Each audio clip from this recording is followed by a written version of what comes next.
So let me introduce you to the anti-theft $20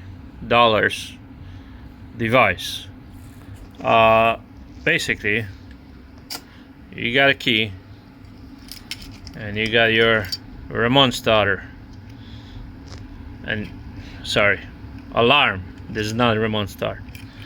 And then you hear off, on, and basically how I did this, you got the ground, blue it's your antenna,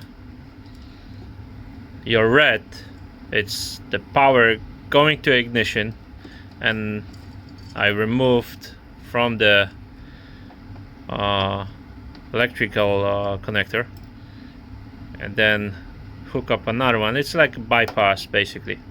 So if you put your ignition in, nothing happened till you gotta press that. You see the light comes on, off, see, on, and then you'll be able to start and everything is running nice and smooth. You carry this in your pocket. If somebody tried to run away, you forgot to shut it off, boom shakalaka.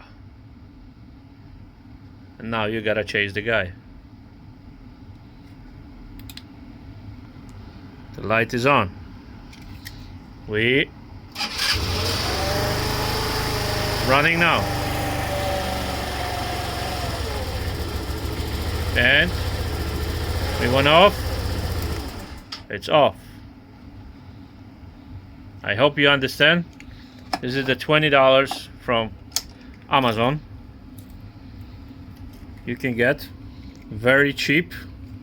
Comes with 2 remotes, controls, and then I don't know what's the distance range can catch, but it's awesome, and nobody knows except you where you hide this shit. So you got it. See ya.